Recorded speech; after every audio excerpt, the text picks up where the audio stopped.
Prepárate, porque hoy te traigo una de esas historias que te hace realmente cuestionarte lo que existe y lo que no. En esta ocasión no me pasó directamente a mí. Me la contaron alguien del gremio de Airbnb, un conocido que me pidió no mencionar su nombre. Una confidencia que va a hacer que se te erice la piel, lo prometo. A veces, la realidad deja de lado la ficción y esconde cosas mucho más interesantes que cualquier historia de película.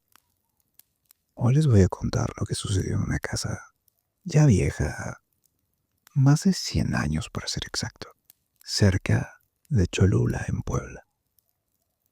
Esta casa a mí en lo particular me encanta, pero creo que hay alguien o algo a lo que le gusta mucho más. Hola queridos, espero se encuentren bien y que su trabajo esté avanzando con tranquilidad, al menos con más que el mío. Ya sea que estén manejando en carretera, limpiando, velando o que simplemente estén solas o solos en la oficina. Espero que realmente se pase muy rápido lo que les falta, pero sobre todo, que lo pasen a salvo. A veces, entre anfitriones platicamos, con mensajitos, con llamadas.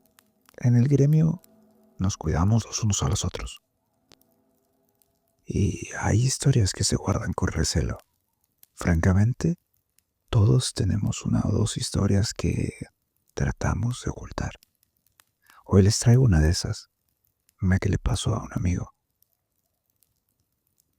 Me lo contó un hombre meticuloso. Lo conozco desde que comencé en Airbnb y está casi igual de obsesionado con sus propiedades que yo con las mías. Además de que disfruta mucho lidiar con huéspedes. Sé que suena raro, pero habemos a quienes nos gusta, realmente disfrutamos atenderlos. Él, bueno, su historia se centra en su propiedad más importante. Una casa antigua con aires de hacienda. De esas que solo de ver el sol en la mañana ya dan ganas de quedarse hospedado. Es muy bonita, debo confesar. Él había recibido una familia de 5. Los padres, el señor y la señora Valdés, y sus 3 hijos adolescentes. Sofía de 17 años, Mariano de 16 y Camila de 13, casi 14. Los Valdés eran la imagen de una familia perfecta, siempre sonriendo, planes de hacer excursión, una inocencia que, para ser sinceros, a veces envidiamos los que no la tenemos. Mi colega, que les digo que es un perfeccionista enamorado de lo que hace en Airbnb, se desvivía por ellos. Les aseguró que tendrían todo lo que necesitaran. Y así fue. Los primeros días transcurrieron con la normalidad que uno espera. Ruido por los chavos, aroma de café en la mañana y un incesante ruido del tecleo en las computadoras y en los celulares, de los jóvenes y del señor Valdés. Parecía una estadía más, una de esas que nosotros los anfitriones agradecemos, sin problemas, sin complicaciones. Pero esta casita tenía sus propias costumbres, susurros en las vigas y sombras guardadas esperando a salir con la luz de la luna en el momento correcto. Esas cositas que uno con el tiempo aprende a ignorar de su propio hogar. Pero los Valdés no eran precisamente los que habitaban en esa casa. Así que la primera en notar algo fue Sofía, la hermana mayor. Una tarde, mientras leía en el jardín, le juró a sus padres haber visto una mujer. No a una mujer cualquiera, a una figura de una mujer casi traslúcida, vestida con lo que describió un atuendo antiguo de novia, algo que se desvanecía entre los rosales. Sofía no era ya de fantasía, era la mayor y había dejado de creer hace mucho en los cuentos de fantasmas. le comentó a sus padres que había visto a esta mujer pasearse en el jardín. Ellos atribuyeron esta experiencia a las muchas películas de horror que veía Sofía. Dijeron que solo era algo de la imaginación de un adolescente. Luego, el hijo de en medio, el más escéptico de todos, empezó a escuchar galopes. Sí, galopes, como si un caballo trotara en los pasillos de la casa en plena madrugada. Pensaron que podía ser el viento o algún animal de la zona, pero el ritmo y el ruido era realmente galopes. Lo más perturbador fue el aroma, un tenue aroma a tierra mojada y a caballo. Ese aroma se colaba debajo de las puertas, solo para desaparecer con la primera luz de la mañana. Camila, la más pequeña, la que contó lo más raro, fue la que cerró la historia con broche de oro. Ella, una niña con inocencia y perspicacia, retrataba a una mujer siempre cerca de un hombre, un gran hombre imponente, con un semblante malo, duro, con un semblante duro, montado en un caballo que parecía hecho de sombras. Lo más inquietante es que cada dibujo que hacía en la mujer, lo más importante, lo más inquietante es que con cada dibujo la mujer se veía más borrosa, más ligera, transparente, mientras que el hombre y el caballo se volvían más nítidos, más, más reales, como si se estuvieran intercambiando. Mi colega y yo tenemos una regla no escrita. Si algo empieza a suceder extraño, los huéspedes nos hablan de presencias, fantasmas o ruidos, nosotros buscamos una explicación lógica y a final de cuentas ignoramos lo que nos cuentan. Esto lo hacemos para no desarrollar un miedo profundo en nuestras propias casas, pero a veces las explicaciones se nos agotan.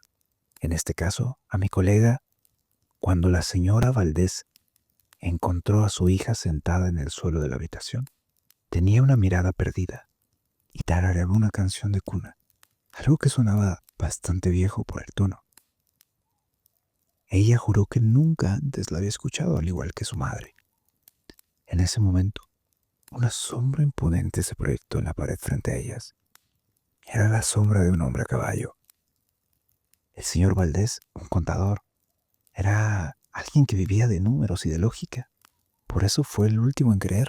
Pero la noche después del avistamiento de la sombra del hombre a caballo, el señor Valdés se quedó pálido en la sala. Incluso tuvo una dificultad para respirar. Creyó que estaba a punto del infarto. Aseguró haber visto una mujer, a la mujer del velo, pero esta vez no se desvaneció. Caminó lentamente hacia él y le dijo: Él me protegerá, siempre vuelve por mí. Justo después de eso, el sonido de unas herraduras sonó en el patio, tan claro y tan vívido que no había forma de negarlo o ignorarlo. La familia Valdés empacó sus cosas a la mañana siguiente y con prisa se fue, dejando un aire de miedo palpable. Mi colega, por supuesto, sin encontrar una respuesta, les ofreció un reembolso completo y disculpas para que ellos no evaluaran mal la casa, porque al final de cuentas mi colega no quería creer en lo que les había sucedido. Creía que había sido una historia de niños y que él realmente no podía hacer nada. Intentó buscar explicaciones como el viento, la imaginación colectiva, el efecto de estar en una casa tan bonita, tan antigua, en mentes jóvenes. Pero, en el fondo, también sentía miedo. Lo sé porque lo conozco. Esa casa ahora está más tranquila que de costumbre. Las rosas ya no crecen, se marchitaron. Y la verdad es que cuando me contó, tuve que aceptar su invitación para ir. Quería revisar lo que había sucedido y cómo era el ambiente ahí. Me contó que hay una calma extraña desde ese día y que se siente como si algo o alguien estuviera en el lugar todo el tiempo. Mi colega también me contó lo que no le contó a los huéspedes. En esa casa, hace muchos años, vivió una mujer joven, una mujer que estaba prometida en matrimonio, una mujer que estaba completamente enamorada de quien sería su esposo. Pero la noche antes de su boda, la vieron vestirse con la ropa del día siguiente. Salió con su vestido de novia y nadie volvió a verla. Se cuenta que su prometido, un hombre de lugares cercanos al volcán que se encuentra en Puebla, tenía tierras y caballos. Él la buscó sin descanso durante días y a cualquiera que le pedía que se detuviera porque sería difícil de encontrar a su prometida, le juraba que la protegería de cualquier mal y que no se detendría hasta encontrarla. No fue sino hasta el séptimo día que, a unos 2 kilómetros de la casa, en el riachuelo que yace del volcán, él la encontró ahogada, flotando inerte, ya sin vida. Él falleció a los pocos días y la leyenda dice que murió de tristeza. Su alma errante quedó atada a la casa y desde entonces cabalga alrededor de la zona custodiando el lugar, esperando poder encontrar a quien le haya hecho eso a su amada. La presencia de la mujer, en cambio, no es una aparición que busca ayuda, es más bien un eco de la historia, una mujer que eligió quedarse ahí para sentir la protección de su amado. Se desvanece a veces cuando su guardián la encuentra, pero dicen que los ruidos y las presencias se incrementan cuando él no la logra ver. La familia Valdés no se fue, más bien los ahuyentaron. El guardián de esa casa los invitó amablemente a partir, asegurando que no habría nadie ni nada que se interpusiera entre su deber de la eternidad, que es proteger a su amada o lo que queda de ella. Así que me gusta pensar que la casa no está maldita o embrujada, más bien que está custodiada por un amor que parece que se quedará ahí por mucho tiempo.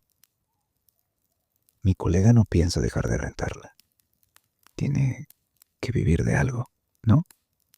Al final, creemos que son inofensivos los espíritus que están ahí y que tal vez vaya alguien a quien le guste particular este tipo de alojamientos. Así que él seguirá limpiando la casa y preparando todo. Y yo me despido por ahora. Me voy a preparar todo para su siguiente estancia. Adiós.